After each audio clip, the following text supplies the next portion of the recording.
Friday, January 16th, and you're watching the Hammer Daily here on the Hammer Betting Network, presented by our good friends over at FanDuel. I'm your host for today, Jason Cooper, alongside my producer for the next hour and a bit, Jacob Gramegna, behind the boards, wearing the not NASCAR, but NASCAR t-shirt. This is NASCAR. Okay. Jeff Gordon. There we go. Okay, that is NASCAR. We got a great show for you today. Also, we're matching. Thank you for wearing blue like I asked. Yeah. Good stuff there. Not as good as oatmeal, but it's pretty good. And we got a great show for you today. Really excited to get into things. We got Jack Miller coming on. Talking player props. We got Hitman coming on. Talking player props. It's the Friday player prop special. We're going through every single game, talking player usage, talking distribution, just talking all these NFL player props. We're going to hit on some anytime touchdown scores. Heck, I'm going to pitch Jack Miller on a couple most receiving yards for each game. It should be a fun show. And, I mean, double check, pinch yourself, because we have some big news. Yesterday, Kirk Evans, for the first time in what feels like 3 months, not only won one bet on this show, not only won 2 bets on this show, but he goddamn swept the board. 3-0. Kirk Evans, congratulations. Guys, we believed. We believed he could do it. And he did it. Good for him. He was bugging me today. I was texting him, and he said, no kudos for the 3-0 last night. I said, honestly, I didn't even check because I marked them down as losses. So I got to go back to my notes, got to go back to the sheet, change those L's, 2 W's, because we had 3 wins from Kirk here. And this isn't us victory lapping. This is us almost laughing at the fact that Kirk Evans, who is a very good bettor, couldn't come on the show and win a bet to save his life. I thought a meteor was going to come crashing down if he ever swept the board, but I checked the sky, checked the reports. No meteor coming. We seem good to go. The world has not ended, but Kirk Evans, 3-0. So, Kirk, to you, congratulations. Thank you for coming on the show, as always. Thank you for always showing up and being on time and being so flexible all the time. So, it's great stuff. Chat, hopefully next time Kirk's on, we can give him some appreciation. Also found out last night, went to Kirk's Instagram account. He was a frat boy. Does that surprise you? Yes. Right? Yes. Right? Little frat boy. I'm gonna bug him on that next. What? Is that doxing? Where do you go to school? I don't want to say it. In London. Okay. Yeah, that's all I had to say. Yeah. He went to school in London. Okay. I didn't want to say, like, you know what, if he's in a frat, you know what. I assume so. I'm guessing so, but just it didn't really say it. But anyways, I'm going to stop talking about Kirk's Instagram because, again, we got a great show. Anytime touchdown scores. Got a ton of questions for Jack, who's going to come on here shortly. I mean, the biggest question has to be Sam Darnold. Like, what the heck? What are we doing here? The getting the first overall seed is such a massive advantage here, and listen, I'm not there at Seattle's practice, but you almost throw it away with a Sam Darnold oblique injury. Like, listen, I'm not a professional. I don't know how to throw a football that well. I can throw a football, but what side of the oblique is important? Is that I know his left is hurt, but does that mean he can't twist the throw in the right? His left is hurt? It's his left. Oh. Is that bad? Well, no, you said before the show was his dominant side. I said it was non-dominant. Oh, right. But okay. How much is that going to affect things? We can't even confirm what side is dominant for your oblique. Exactly. I feel like they're both pretty important. I would think so too, and not only just for throwing the ball, but just even, I know obviously Sam Darnold's not super mobile, but just like moving around the pocket, evading pressure. But yeah, you have such a massive advantage. You get Charlie Cross back, which is huge for you, but your quarterback gets hurt. So yeah, it's I feel like an oblique is a big deal. I mean, I think so. I don't know, just recency bias. Baker Mayfield had an oblique injury, and that derailed his season completely. Yeah, maybe we see Drew Lock come into play. We get like a Nick Foles-esque run from Drew Lock, so. Which could be fun. I don't think could be interesting. All right, before we get into things, before we bring on Jack, because there's a lot to talk about. Someone just commented Boba Fett. What happened? No, no, that's not real. That can't be real. He just said Boba Fett in New York bet. This cannot be real. All right, what we're going to do is I'm going to quickly throw to our friends over at BetStamp. Do a BetStamp ad read while Jacob checks behind the board to see what happened here. With football in the playoffs and basketball in full swing, now's the time to lock in the BetStamp Pro Prop Screen. Pro is built for high-level bettors who need to spot and scale up edges fast. Between NFL Sundays and daily NBA action, prop markets are more liquid and prices are sharper than ever, so the window to exploit inefficient numbers is right now. You can't do that without a hyper-efficient, reliable, true line that shows you the real market price in seconds across 150 plus outs, helping you find and hit scalable edges. Don't wait The opportunity to capitalize on the prop market is right now. Visit betstamp.com/Hanner or scan the QR code to apply for a demo. Spots are limited during the season. All right? Bad news. It happened? There's no fucking way. That's not real. Yeah. That can't be real. Oh. That's actually so... How long have we been going for? We've been going for 5 minutes? Can I say that's beyond fucked up? Like, what the hell are we doing here? Yeah, we got fucking... We got screwed. Double cucked We got again. screwed. Like, we are at, like, the... So, I know Jack's in the background. Just give me 2 seconds here. But, like, we actually got so fucking screwed. We are just, like, the cuck share of the MLB.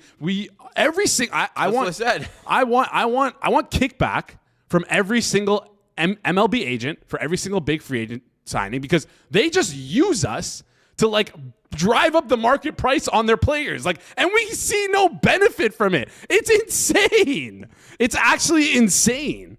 What the heck? That's crazy. That's crazy. Kyle Tucker signed yesterday, $240 million, 4 years. You know, I was looking at something. I was looking at MLB payrolls to open the 2025 season. You know, Kyle Tucker makes more than the Athletics payroll, the White Sox payroll, and I forget the last team was. But there was 3 teams that a single player on the Dodgers makes more than their entire goddamn team. Like, what the... This sport is actually getting stupid. I cannot wait to... I actually don't even want to talk to Corby on Monday because he's a Dodgers fan. But, like, I want to give him the gears because it's like you have to... It's almost like you're cheating to win. It's not even fun. Like, It's not fun, no. It's just playing the video game on easy mode. You win every game. You win every year. It's just not fun. Dodgers fans, Game 7. We don't win this year. We'll win next year. It's okay. So frustrating. It's so frustrating. I'm, like, kind of shaking right now. 3 years, $126 million. Well, that's great. That's great, you know? Happy for him. I don't know. Anyways, I'm distraught right now. Getting off the rails. Let's get back on track. Let's get back on track here. Sign up. Head over to betstamp.com/hammer to sign up for Betstamp Pro. Sorry, that was betstamp.com/hammer. All right. Let's get to football. This is supposed to be the football prop show, and of course they give us this news right when we go live. He does projections over at ETR. He also absolutely crushed last week, giving us Christian Kirk anytime touchdown. I'm also kicking myself because he was all over Christian Kirk, and I was talking about most receiving yards for the entire weekend, and Christian Kirk was laying out there at 400 to 1, and I didn't even mention him, but it is what it is. Anyways, Jack Miller, happy to have you on the show. How's it going, my friend? It's going all right. You know, speaking of baseball, I'm a Cubs fan, so I didn't love seeing Tucker sign with the Dodgers last night. Not a big Cubs fan, not a huge baseball fan in general. But I kind of figured out after the fact that the Cubs were really live to re-sign Tucker. But still going to the Dodgers is pretty brutal of all teams.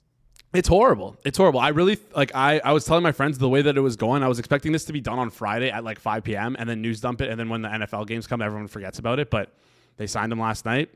The Dodgers suck. It's just like this makes it like the most least interesting thing ever if they three-peat. Like, just doesn't feel fun anymore. I feel bad for you as a Cubs fan. I guess I can relate now as a Blue Jays fan. Losing one of your better players it's not fun.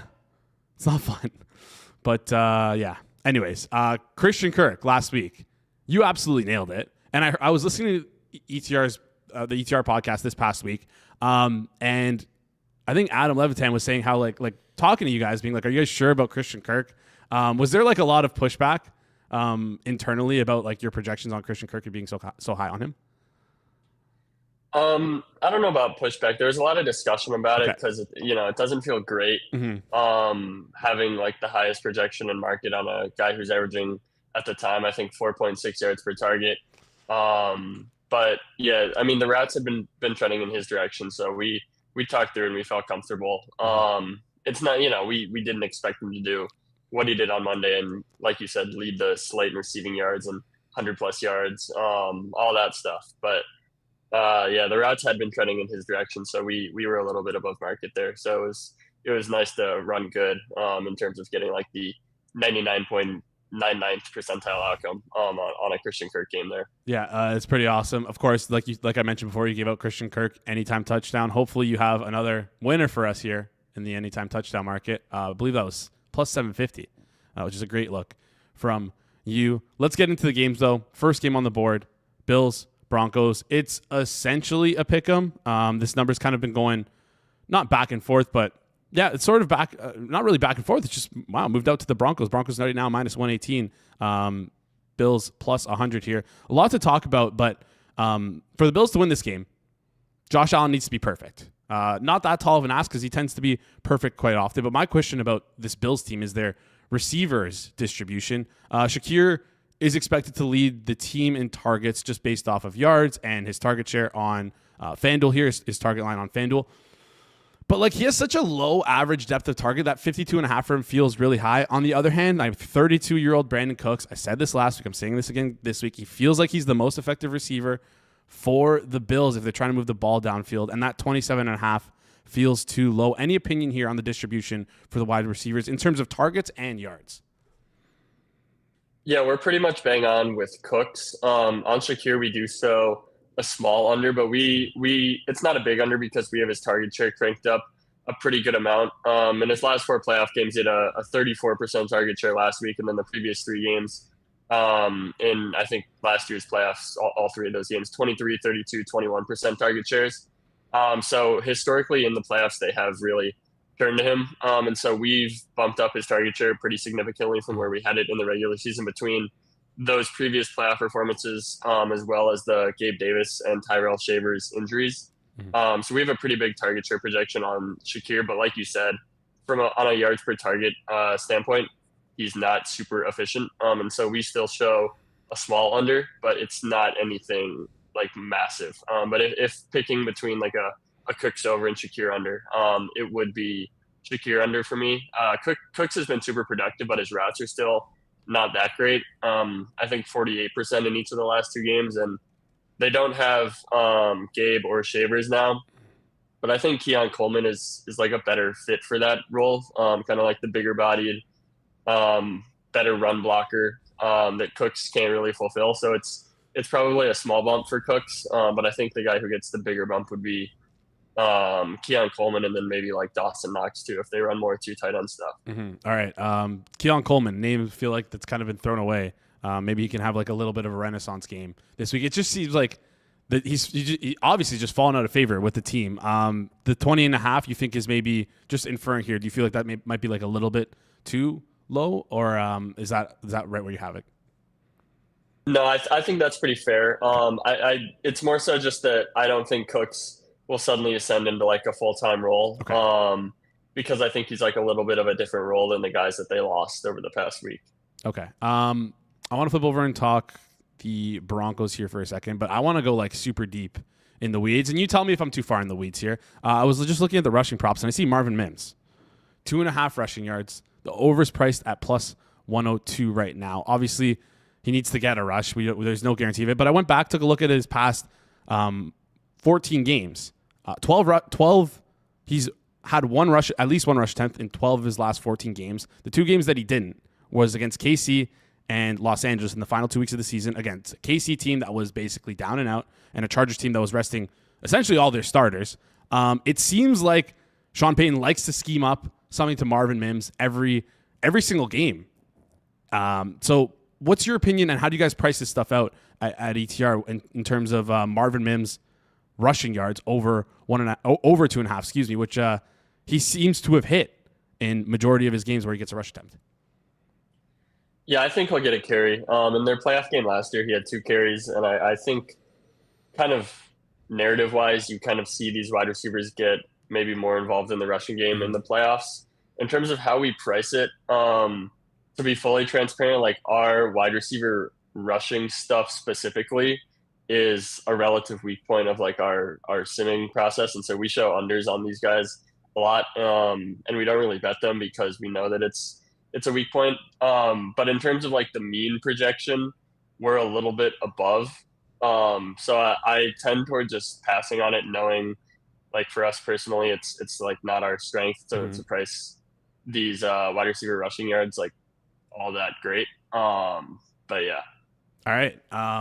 Listen, I know you're telling me not to do it, but I'm going to do it just because I feel like it just might be a good find here. Obviously, shop around because there's some better numbers in market. But yeah, just want to reference the FanDuel line there. Maybe I've been like a little bit out on this Denver Broncos team, but Jaleel McLaughlin at 21.5 rushing yards. I feel like that is just something that kind of sticks out to me. I know he got some work again in these last 2 games, and I feel like these last 2 games where the Broncos played 2 teams that, again, Chargers resting all their starters, Chiefs without Mahomes, down and out, had really nothing to play for here. Do you feel like Jaleel McLaughlin at 21.5 is like about right? And like, how will the splits work with him and RJ Harvey? Yeah, the Harvey McLaughlin splits have actually been pretty consistent. The last 3 games, McLaughlin has had 33%, 27%, and 26% design carry share. So that makes it kind of straightforward. And so we're just kind of in that range and projecting the same split we've had for Harvey McLaughlin. And that basically lands us like right at the number. So we have it pretty much as fair. All right. Just about as fair. Again, intuitively, sometimes I can be very, very wrong. I'm going to pitch you on most receiving yards in this game, and I'm going to do that for every single game. You can, if you have someone you like instead, you tell me. If not, you can just give me a thumbs up or a thumbs down in terms of what I would pick for the most receiving yards in this game. I talked about Brandon Cooks a little bit earlier. That's one person I'm going to take in this game. 10-1, Brandon Cooks to have the most receiving yards in the Buffalo and Denver game. Like I said, he just looks effective downfield. Maybe you might lean towards Keon Coleman. Another guy I like is Troy Franklin, who's sort of fallen out of favor. Pat Bryant's been getting more looks than Troy Franklin, but I just think Troy Franklin might be a more effective, explosive play, deep threat, and that's what we're aiming for here for the most receiving yards. We don't need a guy who's going to – obviously, we want guys who are going to get a ton of targets, but Troy Franklin on 3, 4, maybe 5 targets could really blow the top off of this team and end up leading this game in receiving yards. What's your opinion on Brandon Cooks at 10-1 and Troy Franklin at 20-1 to lead the game in receiving yards? Yeah, so we price these out. The caveat is that we don't price them out until the weekend. So I don't have our actual numbers yet. So I'm just going to kind of go based on our projection and vibes, I guess. Given that we are in line with like the normal Cooks props, I kind of lean pass on that one. And in general, I kind of lean pass on these, just kind of having looked at them, every weekend and seeing like what percentage of them are actually good. And just like the hold in this market in general makes it hard to beat, just kind of eyeballing it. I think if I was picking between the 2 you mentioned, I think I would go Troy Franklin. Like you said, at cost, obviously. Pat Bryant has kind of emerged as the wide receiver 2 there, but Franklin did outroute him. And I think it was week 17 that he outrouted him. So I don't think that Franklin is completely buried by any means. And if they do get into negative game script, we could see Franklin play more. And I think it was 20-1 on FanDuel. So I kind of like that one of the 2. All right. Thumbs down, Brandon Cooks. Thumbs up, Troy Franklin. Of course, like you said, this market is obviously very high hold. Just wanted to throw some darts out there and have some fun on this divisional round weekend on the Saturday and Sunday. Let's flip over to the next game here. Niners and Seahawks. Biggest question, of course, in this game is what's happening with Sam Darnold. We don't know. It seems like he might play. How do you guys project this out? Like if Sam Darnold does play, like how do you project out how a quarterback plays like with an oblique injury? This feels kind of like a sort of a niche thing. Like how does this affect your projections? Yeah, hopefully we get more info. I know Kubiak deferred all comments to McDonald, who talks today. Darnold seemed pretty unconcerned by it. I can pull up his exact quote, but it was something along the lines of he felt a little something, and he didn't want to push it. He didn't think it was the day to push it in their last day their last practice before a huge game, obviously. So right now we haven't done anything with Darnold. We have them just normal. But in situations like these, if we don't get like any more info from the coach or whatever, we kind of just follow the market. So far, the market seems pretty unconcerned. Like the side and total market seem pretty unconcerned with the Darnold injury. But yeah, right now we haven't done anything, but hopefully we get more info. But it is kind of, we don't really have any more information than anyone else. And so we kind of follow the market and just see what we can put together. Of course, wait and see mode there. I believe at one point Seattle was like 7 minus 115-ish at FanDuel. They've moved like minus 108. It's just like a small move, pretty insignificant there. So I'm sure we'll get some more information either today or tomorrow as we get closer to the game. Speaking of injuries, Charles Cross is back after missing 3 weeks. Seattle gets a little bit of a benefit of the bye. How much of a boost is this for the team in the running game? And then I want to talk Walker and Charbonnet, who are both lined at Walker, who's lined at 57.5, Charbonnet at 46.5, respectively. Is there any room either way for any of these guys? How do you price these guys out? Yeah, I think Charbonnet over would be the only way I'd be interested in playing that. Walker did kind of emerge as the RB1 for a brief stretch during the middle of the season, but over the past few weeks, it's been pretty even. I think Charbonnet actually has maybe more carries over the last 4 weeks combined, and he has more carries in each of the last 2 games. And with the spread, what it is, I think we see Charbonnet kind of be the hammer down the stretch in these games where the spread's a little bit wider, which it is right now. And so we have them projected for the same amount of carries. Walker projects to be more efficient. But I think that maybe the yards gap between the two is a little too wide given the volume difference or lack thereof on the volume difference. Yeah, all right. That's kind of where I was leaning here, was either a Walker under or Charbonnet over. It felt like they should be closer together, and you just think Charbonnet should be bumped up a little bit more. Let's talk the San Francisco 49ers, who, I mean, just cannot get any luck with their injuries. I still not going to be able – I joke about the whatever electronic plant that's beside their practice field. It's not a thing. It's not a thing, but I like to joke about it. But George Kittle tears his Achilles. Horrible bounce for the team.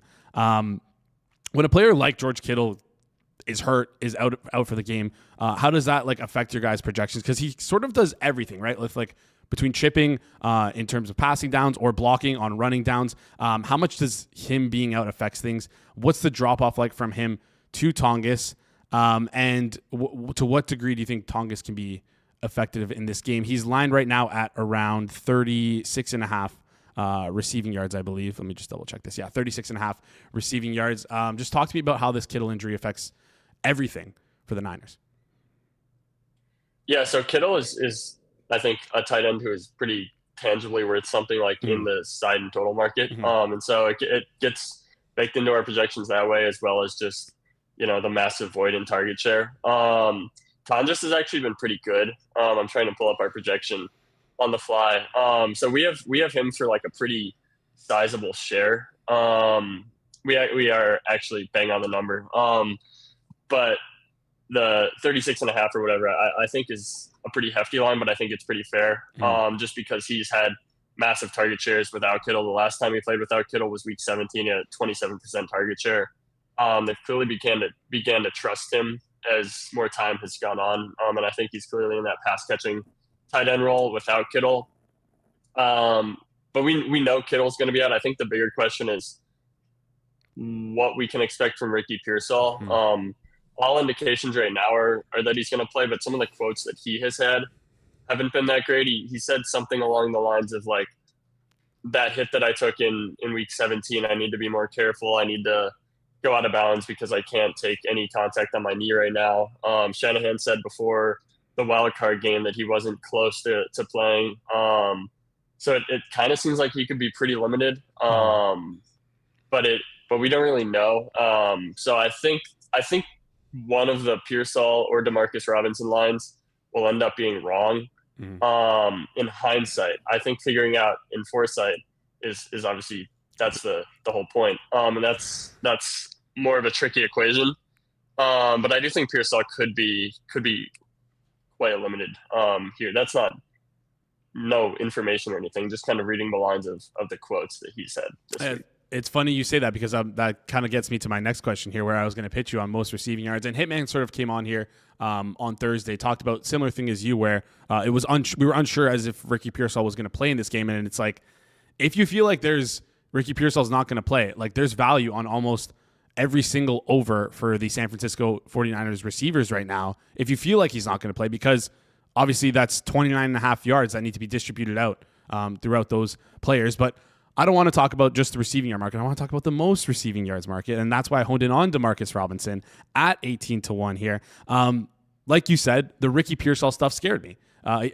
along the lines of him getting hit. I think he said something about falling on his knee as well, where it's like he has to adjust how he gets tackled, which seems crazy to me for someone who's supposed to play this week. So even if he does play, I'm not too worried about his target share because I think that there's a likelihood where he plays and he's just simply a decoy and doesn't get the ball at all. So Demarcus Robinson, 18-1. We're going to use a little bit of foresight here. We're going to use a little bit of guessing and say Ricky Pearsall either doesn't play or is not effective at all when he does play. Is that a thumbs up or a thumbs down from you?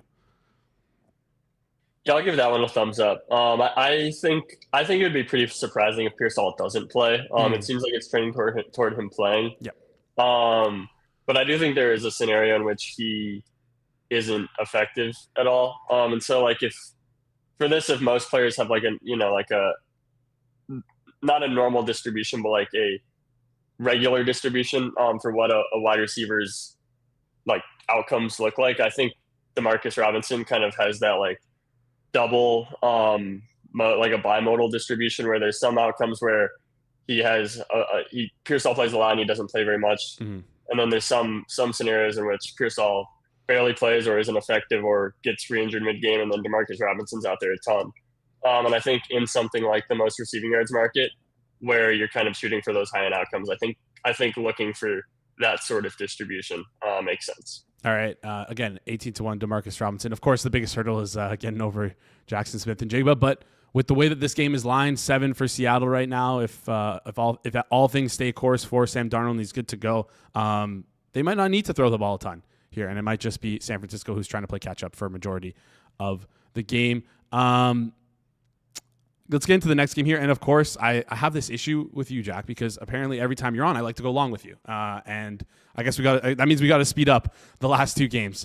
Just love talking ball with you. Let's talk Houston and New England. I want to talk about Ramondre Stevenson, who we talked about him last week.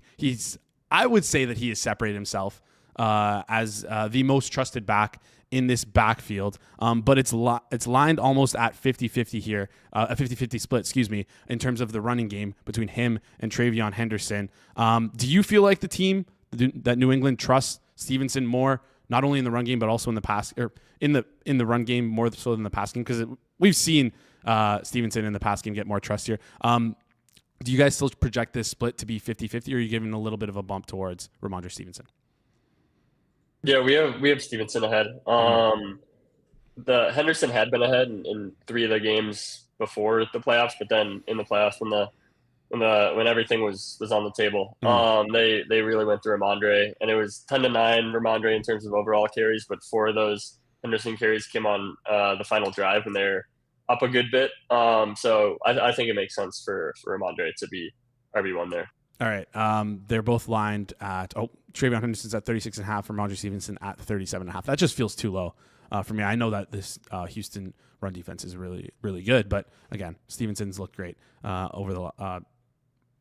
Stevenson looks great, and they want to rely on him. Let's move over to the other side of the ball. Houston, obviously, losing Nico Collins. Horrible, horrible loss. Who is the biggest benefactor of the Collins injury? Is it Christian Kirk, who operates a different role than Nico Collins, but just by simply the target avoid, he could be the one who snatches up all those targets? Is it Dalton Schultz? Will it be like Higgins or Noel sliding into that role, maybe getting a few more targets than we expect? Who do you think is the number one benefactor after the Collins injury?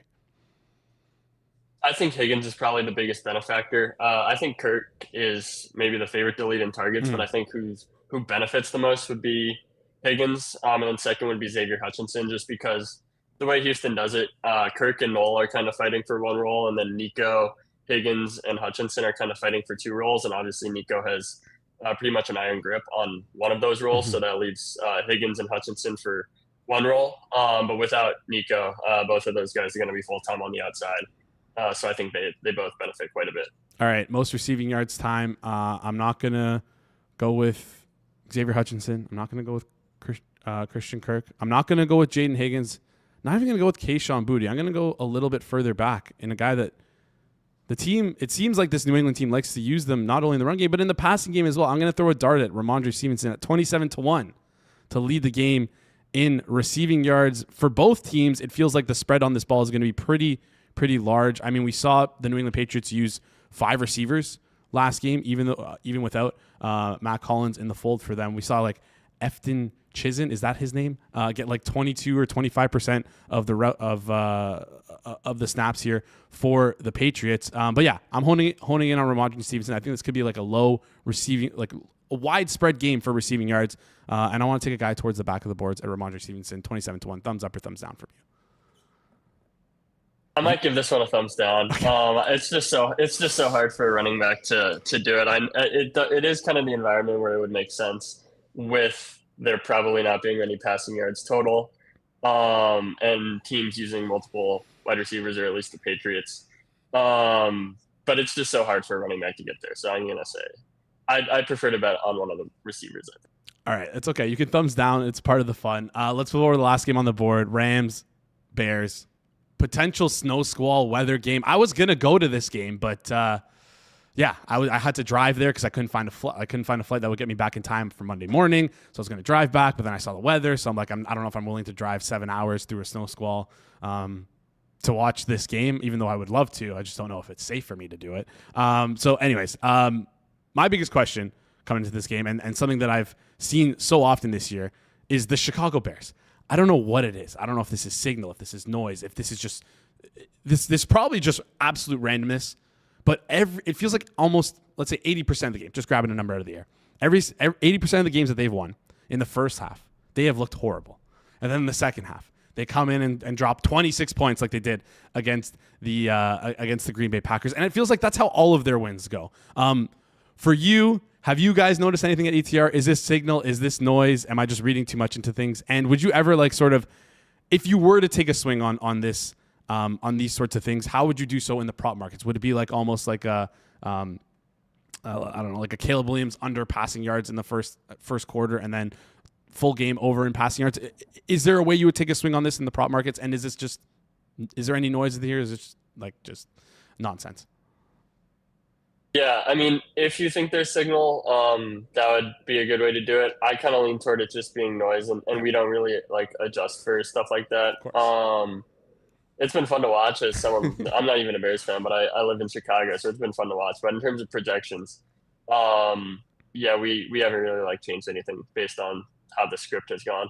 All right, makes perfect sense. I was also just pricing out seems like first half team, if you were to bet the Bears to win the game but lose the first half, you're getting at plus 700. And if you were betting that all year, which why would you be? But just looking at it, it's like you would be running really well if you were doing that. Also, didn't know you were in Chicago. If the Niners win and the Bears win, I will see you there next week. Could be a fun one. We'll grab a drink. Maybe you'll come to the game with me. Who knows? Finally, on the other side of the ball, the Rams. Is this just going to be a continued condensed target share here for the Rams side of the ball? Will we just continue to see Adams and Nakua get about 75% of the targets, then everyone else just kind of off to the side? What do you make of this passing game for the Rams? Yeah, this is probably the hardest target distribution, I think, that we have this week, just because they went so much away from the multi-tight end stuff and the 13 personnel stuff last week, which was such a change from what they had done without Adams. But even with Adams, right before he got hurt, they were leaning more into the tight ends. And so we're kind of middling it. We still have a pretty big tight end target share there, but we do still have Puka and Adams for pretty much their seasonal target shares. It's really hard to fit everyone there. And kind of what has ended up happening is we're a little low on Terrence Ferguson, which makes sense if you look at what he did with Adams, pre-Adams injury, but obviously he's played very well since then. And in general, it just kind of becomes a mess for us. If I had to do something there, it probably would be Ferguson receiving yards under, but I don't know if we'll actually end up doing anything there, just because it's so hard to figure out the target distribution there, given that the wild card target distribution was a big difference from what we'd seen the previous month and a half out of LA. All right.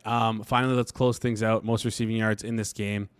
I was going towards the back of the board for all of these, but I just see one guy. I just see him sticking out, and I just absolutely love the way he plays. Colston Loveland, 6-1 to lead the game in receiving yards. The connection with Caleb Williams is real. I'm a believer in this Colston Loveland guy. He almost did it last. He almost led the week in receiving yards last week. I think he had 137 receiving yards. Just looks great all around. Colson Loveland, 6-1. Little bit of a chalkier price. Is that a thumbs up or a thumbs down from you? That would probably be. I don't have our numbers yet. I'm guessing that will be a thumbs down just because the short odds on these we haven't shown much throughout the year. We do have a small over on Loveland longest reception. Okay. It's small. It's not something we'd actually play. But I think the 19.5 minus 122 at FanDuel, not as much, but there's some lower juice 20.5s elsewhere. So if looking to be bullish on Loveland, which I like the idea of, he's just been so dominant. I think that's probably a way I'd look to play it instead of to lead the game in receiving it. Yeah, I think Jacob says this about Hitman's anytime touchdown scores. I'm going to say this about basically everything that you say on the show with things you like. Maybe you might not bet it. It might be neutral EV for you, but neutral EV for you is a great bet for somebody else. So hopefully they can scoop that up. The Colston Loveland over 20.5 with slightly reduced juice, which you can find pretty widely available. As tradition on this show, every single time you come on, I ask you for one thing.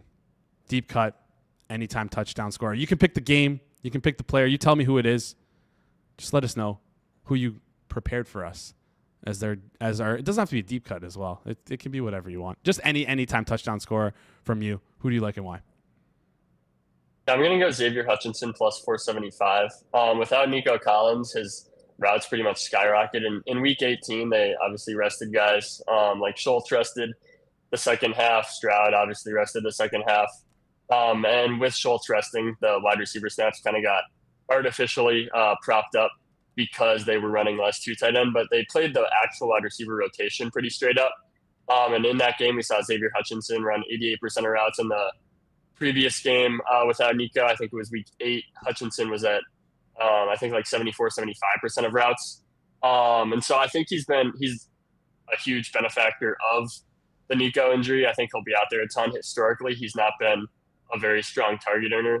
But this year, his target per route run has been closer to mediocre instead of absolutely terrible. So I think there's been some improvement in that regard. And he's just going to be out there so much. So I like Hutchinson plus 475. Hopefully we can hit on the Texans receiver 2 weeks in a row. Yeah, let's do it. Xavier Hutchinson plus 465. 6'3". He'll be available in the end zone. He's tall enough. Just got to huck it up to him. CJ Stroud. Jack, appreciate you joining the show. Appreciate you sharing your knowledge with us. Good luck on your bets this weekend, and we'll chat next week. For sure, yeah. Thanks for having me out. Awesome stuff there from Jack, as always, as per usual. Comes in crushing things. I know he's doing great this season as well. So if you're ever on the fence with stuff, hopefully Jack Miller can push you over the fence either the right way or hold you back on something that maybe isn't good. Like, for example, what did he say was bad? One of my most receiving yards, or maybe all of them. Oh, Ramondre Stevenson, most receiving yards in the game. Maybe I'm not going to play that now. Anyways, before we get into things, before we bring on Hitman, sorry, Hitman, I know you're in the background. I know we've gone a little bit long here. I hope you're okay with that. But I want to talk to you guys about our friends and sponsors over at FanDuel. The divisional round is where the NFL's best takes center stage. 8 teams, 4 games, no second chances. And with everything on the line, FanDuel is turning on playoff mode because all customers get a profit boost pack every NFL playoff game day. Each game day during the divisional round, you'll find a pack loaded with multiple profit boosts waiting for you in the app. More boosts means more ways to level up your playoff bets. Pick the matchups you believe in, take your shot on an upset, or build a parlay that fits the moment. Then apply your profit boosts and go after an even bigger payout while the playoffs keep on rolling. FanDuel makes it fast and easy and fun to get in on the playoff action. And when your bet wins, you'll get paid instantly. So visit FanDuel.com/forwardprogress to grab your profit boost pack. Every NFL playoff game day must be 21 plus and present in select states. For Kansas and affiliates, Kansas Star Casino, 18 plus and present in DC, Kentucky, or Wyoming. Opt-in required. Bonus issued as non-withdrawable bonus profit boost tokens. Restrictions apply, including any token expiration and max wager amount. See terms at sportsbook.fanduel.com. Gambling problem? Call 1-800-GAMBLER. Visit rghelp.com. FanDuel.com/RG. Call 1-888-789-7777 or visit ccpg.org/chat in Connecticut. Visit mdgamblinghelp.org in Maryland. Hope is here. Visit gamblinghelplinema.org or call 1-800-327-5050 for 24/7 support in Massachusetts or call 1-877-8-HOPE-NY or text HOPE-NY in New York. Fumbled it a bit there. Not a great way to end the week, but it's okay because we got the Hitman coming on. He's the best prop better that I know. The excellence of execution. The Hitman. Hitman, how's it going? What's good? How's it going? You're on your phone there for a second. I scared you. Business never stops. Business never stops. Sorry for bringing you on late here. I apologize, but appreciate you. All good. Appreciate your understanding. Obviously, a lot to talk about, and yeah, it's a loaded day here on the Hammer Daily because we're talking props for the entire day, which is why we have you on the show here. First of all, talking about last week, 0 for 6 on your anytime touchdown scores. No, we had Christian Kirk. That you gave out on Thursday. Then you came on here on Monday and you gave out Christian Kirk. What did I give out on Thursday? Calvin Austin was the player in that. Shit. Yes. Shit. It's okay. It's okay. All You gave me good account health. I bet $1 on those six leg parlay to win around $1 million. Obviously didn't. And the parlay hit was just the opposite way. The opposite way, which is arguably hard to do. Just as hard as getting them all right. I mean, when you're playing 8 to 1s, it's not that hard to do. But yeah, go on. All right. Anyways, how things are going to go today, we're going to do things a little bit differently here. We're going to break down each game. I'm going to ask for your opinion on each game. I'm also going to ask for same thing I did last week, ask for an anytime touchdown score from you for each game. So going to need you to do that. We'll start with the Broncos and Bills game. Are you shocked with the move that we've seen throughout the week towards the Broncos? The Bills opened, listen, Broncos are slight favorites right now, -118 at FanDuel, +100 for the Bills. But the Bills, it almost opened the other way where the Bills were around like -120, -115-ish. We've seen it move in favor of the Broncos. Were you shocked by that move? And who do you have in essentially a coin flip winning this game? Gun to head at current price, I would go with Denver. Was I shocked? Buffalo did close. There was a lot of late money against them. I believe they closed at +2.5 at Jacksonville last week, and what turned out to really just be a coin flip game between the two teams. It's a really good situational spot for Denver. Buffalo, the injury report is just so long right now. Like there's going to be a lot of these guys are going to play, but there's a lot of guys that might need off-season surgeries or are just going to come into this game less than 100%. So, it's revisionist history, obviously, but not stunned that Denver took money. All right, Denver taking money here. You feel like, gun to your head, you would take Denver to win the game. What's the path to victory here for the Broncos? For me, it's a little bit scary to be the Broncos in this situation. They've run hot in one-score games this season. They've been on the good. I think they were like 11-2. Maybe it was 9-2 in one-score game. Anyways, I never want to be in a situation against Josh Allen in a one-score game. I feel like that's just a recipe for disaster. But you like the Broncos here. What's the path to victory for the Broncos?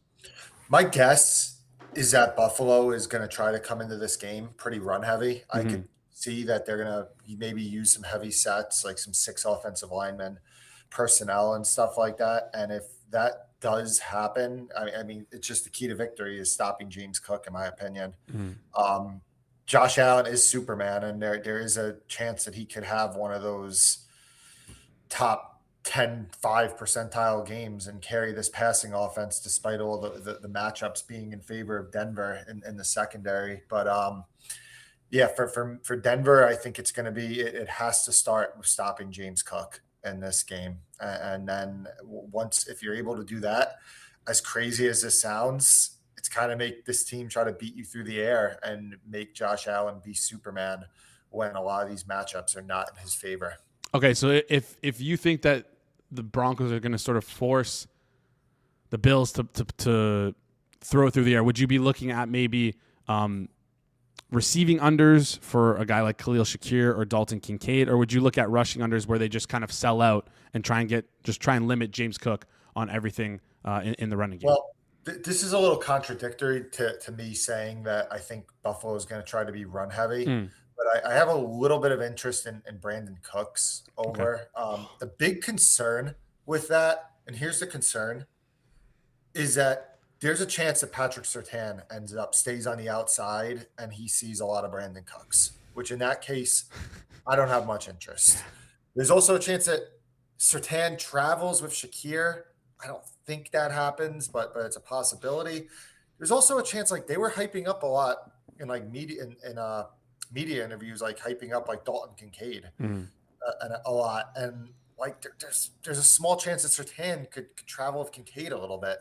So I kind of want to get a good feel for what happens with Surtain. It could be a live angle where maybe if he is traveling into the slot to go with like a Khalil Shakir or a Dalton Kincaid on third downs or something, maybe you end up looking at the Brandon Cooks prop and hoping that he gets lined up on Riley Moss a few times, who teams have taken deep shots on this season. So that's kind of where my head is at with the Buffalo guys. It's funny how Buffalo almost, I don't want to say mitigates Patrick Surtain, but just like their receivers are just not good. It's like having Patrick Surtain is just kind of like. Yeah, I mean, at the same time, it's like the argument to keep Surtain on the outside is that you can just divulge every resource into the middle of the field and double coverages and everything and just not worry about Keon Coleman or someone, like he's just going to get erased in the game. So I could see a multitude of ways that they play it. So I'll be looking to see how they match up early in the game. All right, looking towards the live angle. Before we get to the anytime touchdown score in this game, there's a question in the chat. Somebody said, not available on FanDuel right now. It will be available as you get closer to the game, but it's available at some other spots. He says, Derek, 111, bunch of ones. I like McLaughlin over 4.5 rush attempts, but odds have tanked some since yesterday. I believe it's at minus 110 right now. What's your opinion on Jaleel McLaughlin over rush attempts at 4.5 minus 110? I'm not opposed to that play. Okay. Interesting. So that's an endorsement. That's an endorsement. Yeah. Being a little coy with it. Ricky Puck saying Shakir alts, Cooks alts, whichever one Surtain doesn't have will win. Funny stuff there. All right. Before we get into the next game, as is tradition, anytime touchdown scorer for this game, who do you like and why? I'm going to go with Dawson Knox. Dalton Kincaid. Like, remember, there's talk about that he might need surgery at the end of the season and stuff like that. Like, there's a chance that he could have a re-aggravation pretty easily. I mean, he's been limited practice all week. So that would put Dawson Knox in the tight end one spot. But even if not, Dawson Knox, I could see a world where they go more 12 personnel and heavier personnels in this game, which would get him on the field a bit more. So as tradition, force play, we'll go Dawson Knox plus 470. Tradition, force play, tradition on the show, tradition on the prop show on the Forward Progress YouTube channel. Nothing I love more than making Hitman bet and anytime touchdown score. All right, let's get into the next game. Biggest question here. I know you always sift through the practice reports, look at every single quote, and I know that's what you're going to be doing today and tomorrow when we get any information on the Sam Darnold news. Is there anything out there that leads you one way or the other towards Sam Darnold's performance in terms of you think maybe it has no effect on him? It might have some small effect on him. Talk me through the Sam Darnold situation. I'm honestly drawing blanks. Like, it's just really, I mean, oblique injury doesn't sound good. It's concerning. It's the same thing that, if you remember, Baker Mayfield, I believe, hurt his oblique against the Lions, and he wasn't the same quarter. He missed a lot of throws that game, and then he wasn't the same quarterback throughout the rest of the season. And you remember, like, Sam Darnold in a lot of these big games, like, it's been an issue sometimes with him. I know that, like, you could say he took the monkey off his back against the Rams in that Thursday night game, but, like, he had some struggles and a lot of turnover-worthy plays in that game as well. And so I'm still not 100% sold on big game Sam, and now you just add this oblique injury to it.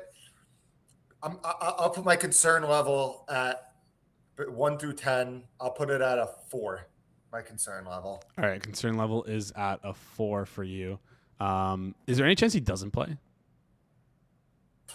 I mean, I don't. I'd be stunned. All right, fair. Just would be fun to see Drew Lock come into the game. Fun for who? Not for the viewers, not for Seahawks fans. Definitely not for Seahawks fans. Yeah, there are people who bet on the Niners. Yeah. All right. Other question I have for you is about the distribution for the San Francisco 49ers, with not only with George Kittle out, but with Ricky Pearsall seemingly playing. Talked with Jack before you came on here, and I mentioned, we were both sort of mentioning the quotes that Ricky Pearsall had about saying how took a hit in week 17, saying he can't get hit like that. The way he lands, he's got to avoid landing on his knee in a certain way because of out of risk of re-injury here. Ricky Pearsall at 29.5 Do you feel like that number's too high? Is there a chance that he is just out there as a decoy? Like, what do you see with the Ricky Pearsall stuff? Yeah, I mean, Shanahan did have a quote saying if somebody plays, he said something like along the lines of like, oh, they're not on a snap count if they're playing in the game. I don't know what that means, but I don't know. I found it a little noteworthy. I could see DeMarcus Robinson alts being a way to play it. He just has such a wide range of outcomes, I think, in this game. He could be the wide receiver too, or he could not be playing a ton, and they go with, and Pearsall gets a lot of snaps and they run more heavy personnel. But yeah, I think Robinson alts would be the way I'd look to attack it. All right. It's funny because I was going through with Jack talking about most receiving yards in each game. In the first game, I talked about Brandon Cooks at 10-1. Second game, I talked about DeMarcus Robinson at 18-1. So if I'm on the same side as you, Jason, what bad things can happen? Apparently a ton of bad things. So I think this screams Robinson under Pearsall over. Just kidding. But yeah. Before moving to the next game, touchdown score. Who do you have in this game and why? Let me go back to it. I just took it off. I did have one prepared. Is it Jake Tongas? Oh, I had Saubert. Robinson plus DeMarcus. 470. Just again, like I kind of want to attack ceiling outcomes with DeMarcus Robinson. All right, looking for that ceiling with DeMarcus Robinson and seeing some questions funnel into the chat. So of course we're going to fire them your way, Hitman. Giovanni's asking, what does Hitman think of the Tongas over 36.5? I kind of lean over. I mean, he's had some really productive games with George Kittle out. Yep. I know that it's a pretty tough matchup, but I believe when Kittle got hurt against Seattle in week 1, it was that he came in and he did a solid job against them for the time that he was in. Yeah, I kind of lean over. All right, leaning towards the over for Jake Tongas, 36.5 minus 114 at FanDuel. Let's move on to the next game here. Pat's receivers. We saw a ton of usage I don't want to say a ton of usage. Sorry, a very spread out distribution of usage for their receivers. We saw Stephon Diggs in the mix, Kayshon Boutte, Demario Douglas, Kyle Williams, even Efton Chisholm playing snaps. Do you feel like what do you feel like the distribution is going to be of these receivers in terms of what they're rotating? Who do you think is going to end up leading it? Right now, it's Stephon Diggs at 48.5. But to me, when I watched the game, I thought Kayshon Boutte seems to be like the guy who will end up leading things for this Pats receiving group. I was actually going to say I was the most down on Boutte. Okay. I mean, none of these are like plays or anything that I've made right now, but he definitely has the toughest matchup, and I just feel like stylistically against like how physical these Texans corners are and the way that Boutte does win is physicality. It's just not the best matchup for him. I feel like that Diggs would probably be the guy that I think can have the best matchup in this game. He did run, I believe, his second highest route share last week, and it kind of made sense. Like there was a thought process that like, oh, they were saving him for the playoffs, and he was running so little routes because they were saving it, and it came to fruition. He just didn't have a big box score game, but I kind of think that Diggs would be the guy with the arrow up, and if I had to pick someone that I was looking against, it's probably Boutte just because of matchup concerns. All right. Yeah, tough matchup here for the Patriots. Flipping over to the side in total of this game, Patriots -3, minus 118 right now. If you had to pick a team to win this game, or I guess just pick the spread. But I want to get if I ask you who's going to win the game, unless it's a pick 'em, you're just going to give me the team that's favored. Yeah, I mean, honestly, like with the spread, man, Jace, I hate to give a cop out, but I really don't know. I really don't even have like a like, at least with the Denver game, I had a lean. Seattle game, I have a lean towards Seattle. Rams game, I have a lean towards the over. This game, I really don't have anything, to be honest, with the side or total. All right, all good. You can say no play here. That's all good. Two have an anytime touchdown score, okay, though. We'll get to that in just a second. I want to ask you about CJ Stroud, who, I mean, you came on the show last Monday on our watch along, and you came on and you said you think he's better than Caleb Williams. I think maybe you and I were watching a different game. Maybe you were watching some rookie season highlights of of C.J. Stroud, and maybe that's the game you were watching. Maybe when he played New England. I mean, the rookie season where he had little talent and an idiot play caller, and he played pretty well. Nico Collins is little. Nico Collins, like Caleb. What was Nico Collins at that point in his rookie year? Nico Collins was nobody then, and yeah, he came. His talent started to show throughout the year and everything, but it's not like it was a good situation at the time. We've seen Caleb in a bad situation in his rookie year. How'd that turn out, Jason? Yeah, not good. But listen, I'm not a Caleb hater. It's okay. It's okay. Let's get from the 13th to the 15th best quarterback in the league, and there we go. He has a high ceiling. Like, he has a higher ceiling than some of the guys he's surrounded with, like a Jared Goff, where we've seen Goff. We don't know what Caleb could definitely be way better than him, but that's where I'm putting him right now. All right. You did say you could name 16 quarterbacks better than him. So I've convinced you a little bit, which is good to hear.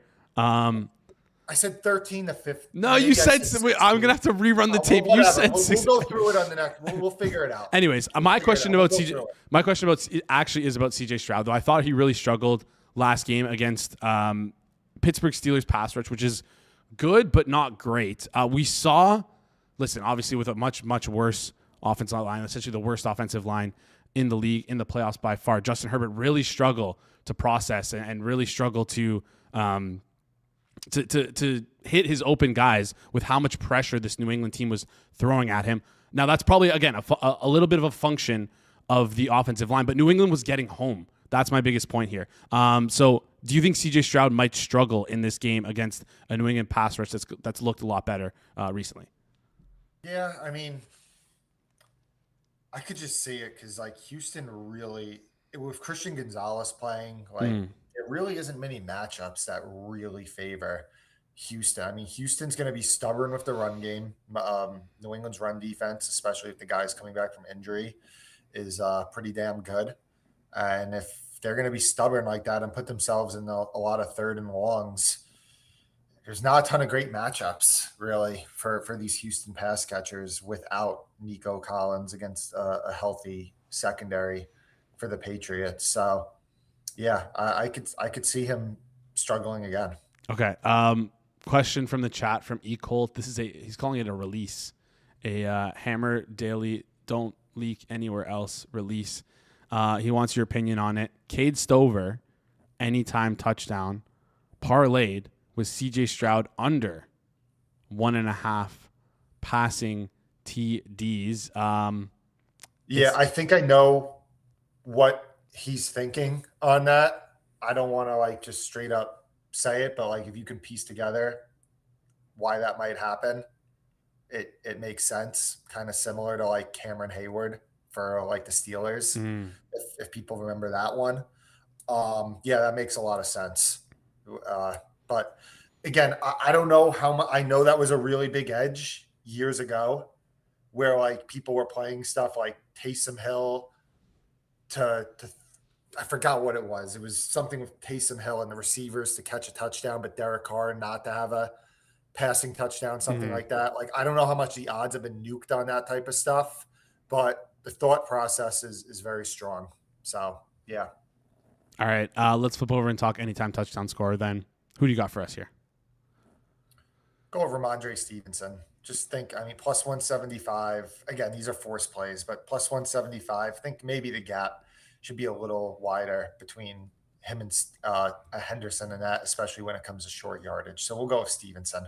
All right. Stevenson plus 175 seems to be the back in favor for this New England staff. They seem to like him a little bit more. On to your most hated team, the Chicago Bears, playing against the Los Angeles Rams. Any opinion on the side or total in this game? We've seen Bears money come in. This was close. This was 4.5, but now we've seen it flip to 3.5 juice towards the Rams. So still slightly in favor of the Rams, not at a minus 110 at the 3.5. Slight juice towards the Rams here. But Weather Bowl, maybe Matt Stafford struggles in the cold snow squall game. Give me your opinion on this game here. I kind of think there could be more offense than people think. It kind of reminds me a little bit of that Green Bay Chicago game where like there's a chance that the weather report just turns out that it's just going to be cold and the wind's not going to be a big factor or anything. And maybe it doesn't impact these offenses as much as people think. So it probably end up looking in the prop market at that point if that happens. But I know Caleb Williams under's taken a lot of money. It was like at 228 and it's down like 11 yards from open. I don't know if some of that handicap was the weather, but maybe you look to play back the other way if this weather ends up not being as bad as people think. All right, look to play it the other way. I asked the same question to Jack, so as I'm about to ask you right now, it's about this Chicago Bears team, which I don't know why every single game that they win, it feels like they are losing in the first half, play terrible in the first half, then come around and look incredible in the second half. Anything you've noticed there in terms of maybe like play calling or run pass splits in the first half, or is this just, again, noise? I haven't noticed anything. Okay. Yeah, I haven't noticed the reason or like any. No. All right. Finally, I want to know about this wide receiver split and this passing split for the Chicago Bears. Odunze's at Loveland is the guy. Loveland, I think, has separated himself as the number one on this team. But I want to take a look at the guys at the three receivers, essentially, Odunze, Burden, DJ Moore. They're all lined relatively close together. Odunze 35.5, Burden 38.5, DJ Moore 28.5. Funny enough, Luther Burden runs the least routes of these guys, but when he's on the field, they do like to get him. They do like to get him the ball here. Do you feel like any of these guys intuitively are slightly too low or slightly too high? Like I've been against DJ Moore all year, but the 28.5 maybe feels like a tad too low. Yeah, I mean, I could even see more alternates. Like he's either had a massive dud or he's had big games for the Bears. So there's been very high variance with him. Weather could turn out to be a little bit better than we think. There's always a chance of an Odunze re-aggravation of his foot or something. So I could see more. All right. Looking at more there. I like how we agree on something. Maybe that's a bad thing. Maybe that's a good thing. I don't know. Running back splits for both teams. It's sort of similar. Kyron Williams as the lead back, 59.5 rushing yards. Blake Corum, 43.5, about 15 yards apart. And then DeAndre Swift at 54.5. Kyle Monangai at 36.5. We saw DeAndre Swift get a lot more work last game than we've seen. Sort of separate himself from Monangai than we've seen in previous weeks. Any opinion on the running back splits if it's either too close or too far apart for either team? Yeah, honestly, Jason, I just think these splits have been really consistent. Yeah. And when there's a lot of consistency, it's not hard to price these numbers. And I just think that they're probably right. There's really not many angles that I could think of that the market doesn't know about. All right, all good. Last thing I want to get to for this game, touchdown scorer props. Who do you got and why? Gun to head. This is the biggest gun to head of all of them. The other three, it's like, I could see it. This one is the real, I'm having a tough time with it. But I'll go Xavier Smith 10-1, who we've taken multiple other times. But I'll go with that on the premise of that, hey, the Rams ran more 11 personnel last week. Yeah. Maybe it's Xavier Smith that gets more of that usage. Well, it was Xavier Smith that got the 11 personnel snaps. And, yeah, we'll go Xavier Smith. All right, I'm going to write this down in my notes so that we remember next year, after the Rams lose, after Xavier Smith doesn't score a touchdown, to bet Xavier Smith anytime touchdown the opening week because he's getting it the opening week after missing on him 3 weeks in a row. Hitman, a couple more questions for you before we head out from the chat. I'm just going to go through rapid fire style like we normally do. Any opinion on Corum under 7.5 first quarter rushing yards? If it seems like the Bears maybe like to defer. No. I know what he's. Yeah, I think that's decent. Okay. Pop Douglas over 18.5 receiving yards minus 112. Forced lean over because he did see a lot higher of a route share than he was in the regular season last week, even though there was no production. So forced lean over. All right, opinion on this. What I assume to be is an anytime touchdown parlay because they didn't attach any numbers to this. Just go. Actually, how about this? We'll go through each player on this list on the touchdown that he's given to us, and you tell me if you like them or not. Josh Allen to score. I gotta get price for this. So give me a second here. Josh Allen anytime touchdown minus 105. you know what the answer is probably going to be on these anytime touchdowns. Thumbs down. It's probably a thumbs down. All right, Cortland Sutton, anytime touchdown. Give me a sec here. Sorry. Cortland Sutton, anytime touchdown, plus 200. Probably a thumbs down. All right. Zach Charbonnet, anytime touchdown, minus 120. Thumbs down. And then Jake Sorry. Tongas, anytime touchdown, plus 320. Plus 320? Yeah. I'll go neutral on that. I won't be as much of a hater, but yeah, typically these anytime touchdowns, it's going to be hard to find value. All right. Finally, I hate to be boring, but that's just how it is. I appreciate that you're honest. People can call you boring, but if you're honest, I'd rather you be boring and honest than not honest. Finally, We did give out 3 on here, so 3 that I didn't hate, 3 that didn't feel super forced. So all right. Corum plus 275, anytime touchdown. What are your thoughts on that? I kind of think eventually, like in a big game, this backfield could shift more towards Williams. Like if push comes to shove and the game's on the line, it could go more towards Williams. So I'd be a no on that also. All right. Finally, before we head out, what's your biggest thought heading into this divisional round of games? Opinions, thoughts, things you want to see, anything that's on the front of your mind going into this weekend? Just watching the weather in this Bears game. All right. All right. That's it. All right. Hitman, appreciate you joining the show. You will be with us on Saturday and Sunday night, correct?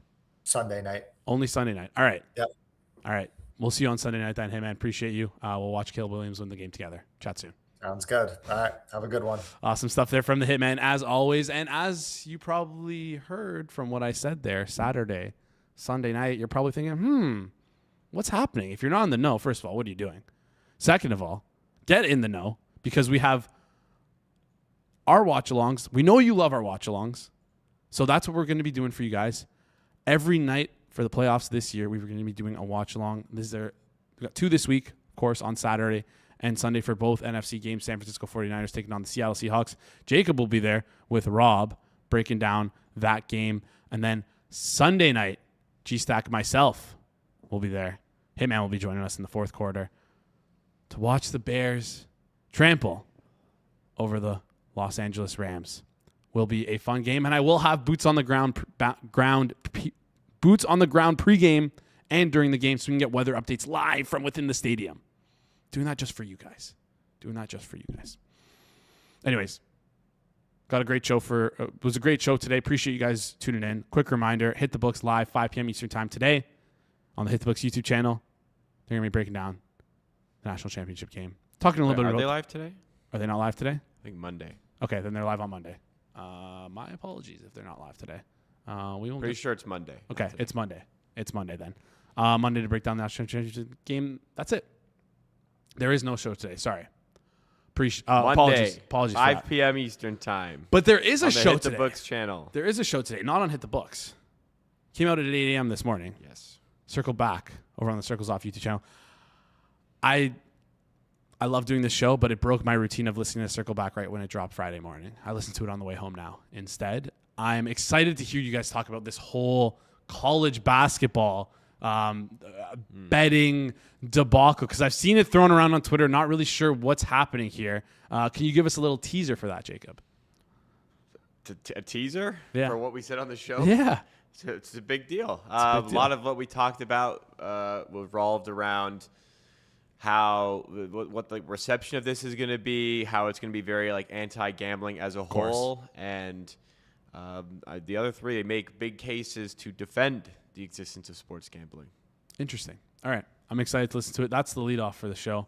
Yeah. I'm sure you got tons of other stuff in there that's going to be fun to listen to. So, of course, live every Friday morning, 8 a.m. Eastern Time. On your way into work, you should be listening to that every single Friday. I'm going to be listening to that on the way home. I'll let you guys know what my thoughts are. Obviously, Mike's going to suck on it, Mr. Peanut Butter. But other than that, I'm sure it was a great show. Appreciate you guys tuning in. Do us a favor before we head out. Smash the like button. Goes a long way here on the channel. If you're new to the channel as well, hit the subscribe button. We're going to be doing the same thing next Friday, so get used to it. Put in your calendar. Prop show for the conference championship games on the Friday. You're not going to want to miss it. And that's it. that's everything for today. Appreciate you guys tuning in. This has been a Friday, January 16th edition of the Hammer Daily here on the Hammer Betting Network, presented by FanDuel. We will see you guys right here next week.